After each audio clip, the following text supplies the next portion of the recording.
This is Optimal Startup Daily, episode 288, 5 Steps to Kickstart Your Personal Brand by Erin Blaskie of erinblaskie.com. And I'm Dan, I'm your host and narrator, reading to you every single day of the week, including weekends and holidays. And if you have any topic requests, ideas for future shows, maybe something you haven't heard us cover here before, come visit oldpodcast.com and let us know. That's oldpodcast.com. And we're getting close to 300 episodes here on this show. And of course, that is thanks to you for listening and for supporting us. And with that support, we can keep this show and our other shows in our podcast network going. So with that, let's hear another post as we optimize your life. 5 Steps to Kickstart Your Personal Brand by Erin Blaskie of erinblaskie.com. Today, I want to talk to you about building a personal brand. A lot of people get really overwhelmed and look ahead to folks that have been in this space building their personal brands for a long time.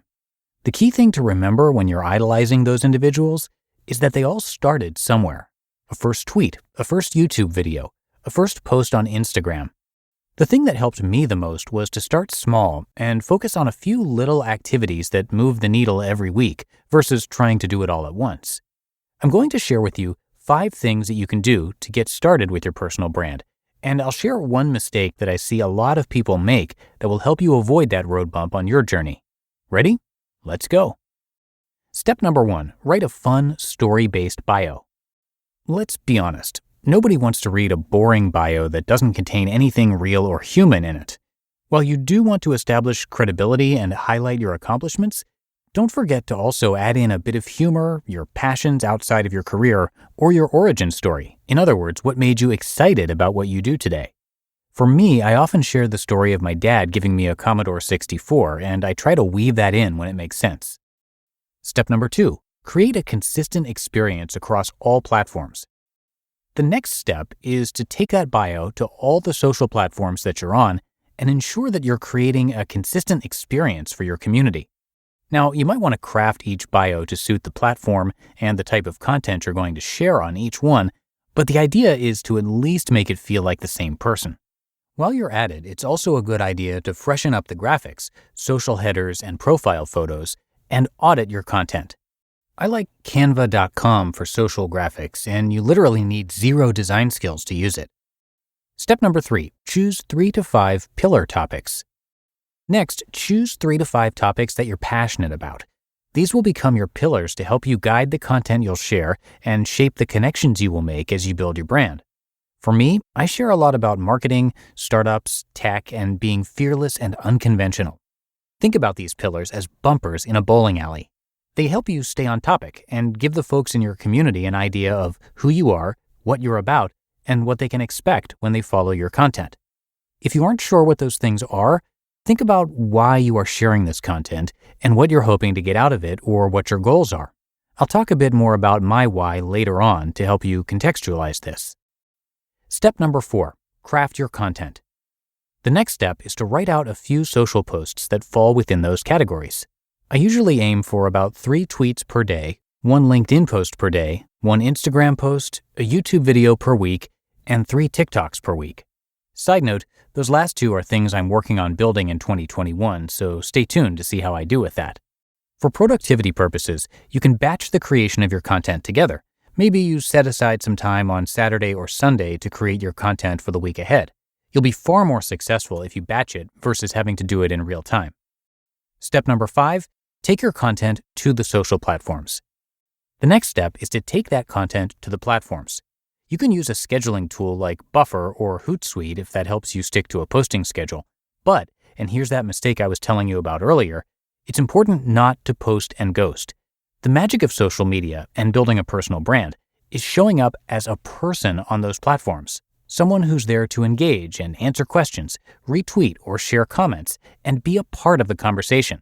It's also important to engage with other people's content too. If you're only engaging with the stuff you post, it's going to feel pretty one-sided to your audience. A lot of people say to me, "But Erin, that's so much work." If you're feeling like it's a whole lot of work, you can scale up or scale down the things I've shared here today. Building a personal brand is a very personal thing and should match the natural cadence of your life, your goals, your career, and what you're looking to get out of it. For me, I love sharing and teaching because I get a lot of value out of feeling helpful. I derive a great deal of satisfaction when I know that my contribution to the community made a difference, helped someone out, or made someone's day just a bit better. Know your why, provide value, and most importantly, have fun with it. You just listened to the post titled 5 Steps to Kickstart Your Personal Brand by Erin Blaskie of erinblaskie.com. Let's pretend for a moment that you're about to launch a campaign. It tested well, your entire team is happy, everything's going according to plan, except for that one thought in the back of your head. How do I ensure the people I want to target will be in the mindset to receive my message? The answer? LinkedIn. Because when you market on LinkedIn, your message reaches people who are ready to do business. And that means your advertising campaign will work as hard as it can as soon as you launch it. It's no wonder that over 78% of B2B marketers use LinkedIn to achieve their lead goals. For us, LinkedIn made it so easy to engage with podcast networks and fellow podcasters when we started out. We networked with people with similar interests and connected with them through LinkedIn groups. Some authors even found us on LinkedIn to narrate their articles. It's an amazing community, and LinkedIn helped us achieve our business goals. So do business where business is done. Get a $100 advertising credit toward your first LinkedIn campaign. Visit linkedin.com/OSD. That's linkedin.com/OSD. Terms and conditions apply. And thank you to Erin for letting us share her work today. She's leading marketing at Fellow.app, which is a productivity tool for managers, and curates productivity content on Dig's productivity namespace. For the past 20 years, she's been invited to speak on stages all over the world, including TEDx, and now more recently, virtual conferences. She covers marketing, community, and remote work. You can also check out her book, which is called Destiny, a love story about a video game, marketing, and storytelling. And she loves video games, as she alluded to in this article. So come by erinblaskie.com for a lot more, and I have that linked in this episode's description. And thanks again to Erin for letting us share her work. That's it for episode 288 as we quickly approached 300 episodes on this show.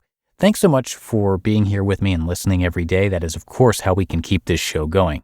Hope you have a great rest of your day, and I will, of course, be back with you tomorrow for the Friday show. That's where I'm going to have a post from Colin Wright of exilelifestyle.com. So I will see you there, where your optimal life awaits.